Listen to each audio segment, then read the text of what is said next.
I genuinely used to think that the goal was to look like this. Social media fooled me into believing two lies.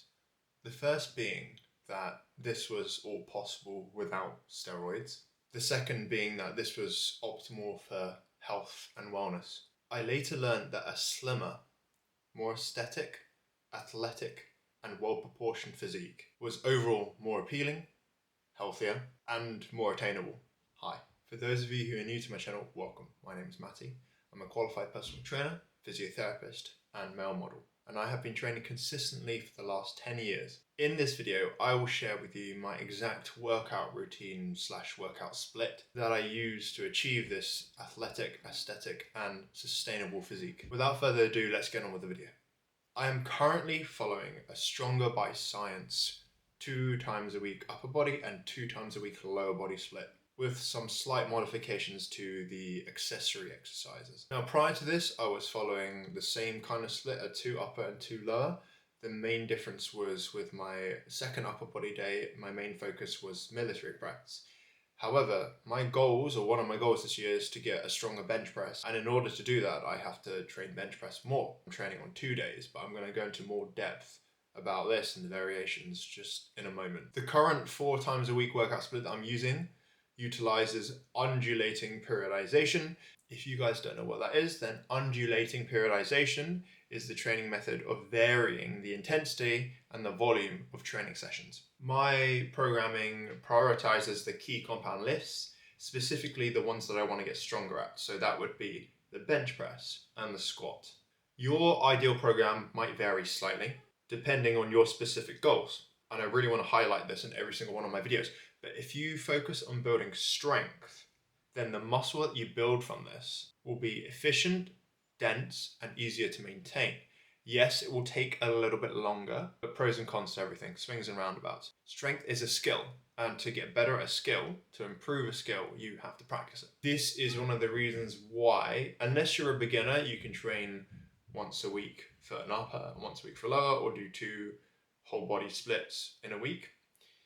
But if you're a little bit more advanced, if you're like intermediate plus, like myself, then you want to be training your upper body at least twice a week and lower body at least twice to see sort of the maximum gains. You might even add a third upper body day in there if you want to increase the proportion, if you want to improve your upper body strength and size compared to the lower body.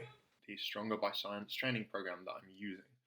So when you go onto the website, you have to sign up to their mailing list, their weekly newsletter or whatever. Just a side note to say, I actually have a weekly newsletter as well. If you'd like to see weekly blog posts on very useful content, training methods, fitness, nutrition, then consider subscribing to my Substack, my weekly newsletter. But to get the training program, you have to subscribe to theirs. And when you go onto their site, when you're looking at downloading, you basically download this entire Excel spreadsheet. I don't know if I still have it, but you get everything on one Excel spreadsheet and you can pick and choose what program you want to use. All right, so you take what is useful and discard the rest, as Bruce Lee says. So the one I picked is obviously the 2 times a week bench press program and the 2 times a week squat program. You can get 1 times a week bench, 1 times a week squat, 2 times a week bench, 1 times a week squat, 3 times a week bench press, 3 times a week squat, etc., etc. You can modify it, do what you like. Now, I don't like testing my 1 rep maxes, which is pretty funny because I used to do powerlifting and I used to love testing them. But what I've realized is as I got older, my injury risk is increased. And even though the injury risk of a 1 rep max is relatively low compared to doing something like gymnastics or kickboxing or boxing, because you're only working in one plane of movement, it's still a risk and I don't want to get injured. So I've guesstimated my 1 rep maxes, judging by the number of reps I'm able to complete, and obviously it's better to go lower than higher. So as you can see, my bench press, my bench press is about 100. My squat, I've actually squatted 172.5 kilograms before, which is double body weight, but in this case, I reckon my squat is about a 160, 165 1 rep max. Deadlift I've put in, but I'm not training deadlift at the moment, so it's a little bit irrelevant. And I mean, the most I've deadlifted is 220 conventional, but I'm not deadlifting, so ignore this. And of course, the rounding's 2.5. So I've written a little note here, and I'll come back to this. the reason why I've decided to do 2 mesocycles. I'll do 3 weeks of the program, and then I'll do another 3 weeks, and then I'll have a deload week or a rest week, or at least a couple of days off. And then I wrote something about my mid back pain, which is still kind of there, but it's got a lot better. So I am still doing low bar squat. But I really just want to chat you guys through my programming. So let's look at bench press first. Obviously, you have the max, which is 100 kg, and the roundings to 2.5, and you have to put your maxes in. All right. So if you, let's say oh my gosh, my bench press is now 200. Yeah, we're a long way off. We're a long way off. Okay. Now, considering I weigh 80 kilograms, this is still relatively heavy for me, at least, especially since I'm not built for bench press. I never have been. I probably never will be. But if I get good at the bench press, then that will be really, really good in terms of me being able to capitalize on my business, because you don't want to take bench press advice from someone who has short arms and is built to bench press because they just have it easy with bench press. You want to take advice from someone who has long arms, who's not built to bench press, but can bench press a lot of weight. So I've got the long arms. I'm working on building a better bench press. So if we look at week 1, 80%, 4x5, 80 kilograms, 85%, 2x3, and then I'll do some tricep extensions, some military press, some cable pull downs of my choice.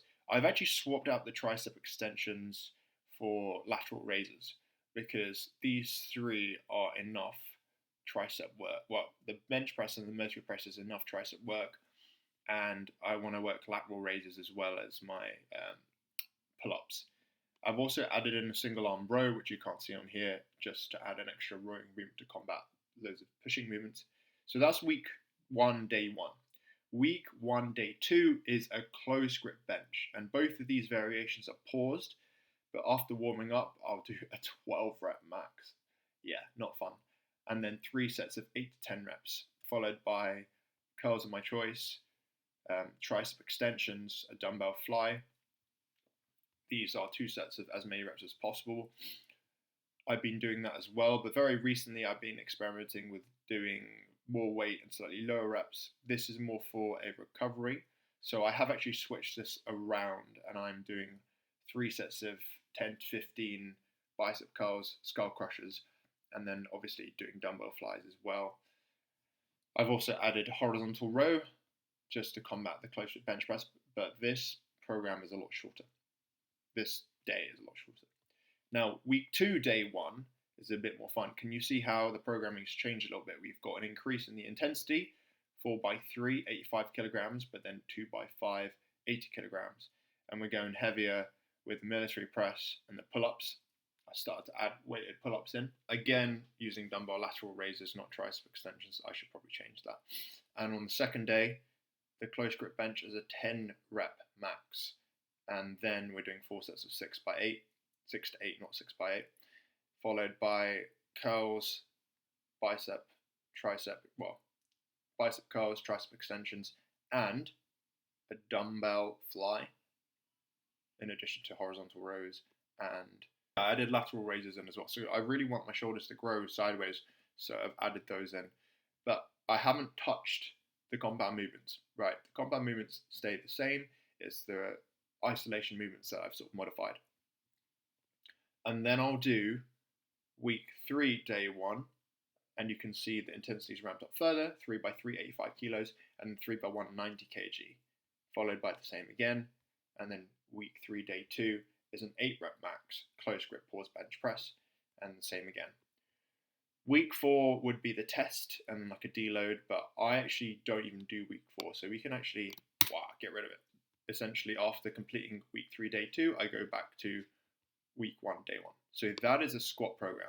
All right, I'm still training military press because I want to increase my military press strength, but I'm not prioritizing it as much. I'm not doing periodization for it. It's just a simple 3x6 to 8 reps. Now, if we go into squats, you can see the max is 165 there, and week 1, day 1, 80%, 5x5, 130 kg. That's hard. I'm not going to lie to you. That is hard work. All right, my bum hurts for like 3 days afterwards. It's just the volume is always a bit more. I always find 5x5, 130 harder than doing something like 140 4x3. I don't get that sore, and I don't even get sore from 147.5 3x1. But that is that for squat day. It's very, very simple. I've added some accessories in to my squat days on each of the weeks. So after squat, I'll do good mornings, some banded reverse lunges, and some calf raises. And of course, my warm-up consists of doing McGill exercises to prime my core, any sort of conditioning I need to do, hip abductions at the start, and then I'll go straight into squats, followed by good mornings, followed by some calf raises, and then that's the workout. That's day one. All right, you can see how the intensity increases, 5x5, 4x3, 3x1. And then for day two, you can see it's an 8 rep max of high bar squat, followed by 3 sets of 5 to 6 reps. And week 2, 5 rep max, 3 sets of 3 to 4 reps. And week 3 is 3 rep max, then 3 sets of 1 to 2 reps. On the days I do my second squat day with high bar squat, I'll do knee extensions as well as the banded lunges and of course the McGill core exercises at the start. But I try and keep things minimalistic, or as minimalistic as I can. I of course do calf raises on both squat days because you got to train calves. It's good for if you've struggled with plantar fasciitis like me. I'm still like ongoing, keeping it at bay. But also if you have Achilles tendinopathy, which is what I have struggled with in the past, this keeps your Achilles tendon really strong, decreases the risk of ruptures, and in general, this workout program has been working really well for me. 4 times a week training and then 1 cardio day. I should probably add a second cardio day in, and 1 to 2 solid rest days a week. That is what I'm managing at the moment. I have been following this program for the last 3 to 4 months, and I have seen a noticeable strength increase in my bench press and also in my squat. When I'm moving the same weight that I used to move when I was following a different program, I don't feel absolutely terrified that I'm gonna not be able to lift the weight. Like, the weight is always within my control. I know I'm always going to a maximum of an RPE9. I can get the weight up. I am not gonna get pinned when I bench press, and I'm not gonna get pinned when I squat. I'm gonna leave a link in the description below for the Stronger by Science workout program. You have to sign up with your email list, your email letter. That's a free program. I've also created a free program if you don't want to bench twice a week, but you still want to get 2 upper body days and 2 lower body days. I'll leave the link in the description below because that's a program I used to follow and it did get me quite strong as well. And lastly, if you want to support my channel, I'm going to put a link to the description of my workout program that I created, more for beginners, but for people who have a busy lifestyle that want to train minimalistically and still make gains, because it's still possible. If I had to go down to a 2-day work split, I would 100% use my one that I created. And of course, drop a comment, let me know what kind of videos you guys want to see, show some love, give it a like, subscribe, and I'll catch you guys in the next one. I'm on my own, broken alone. I feel the rain crashing down all around this empty town. I'm searching for the lost and found.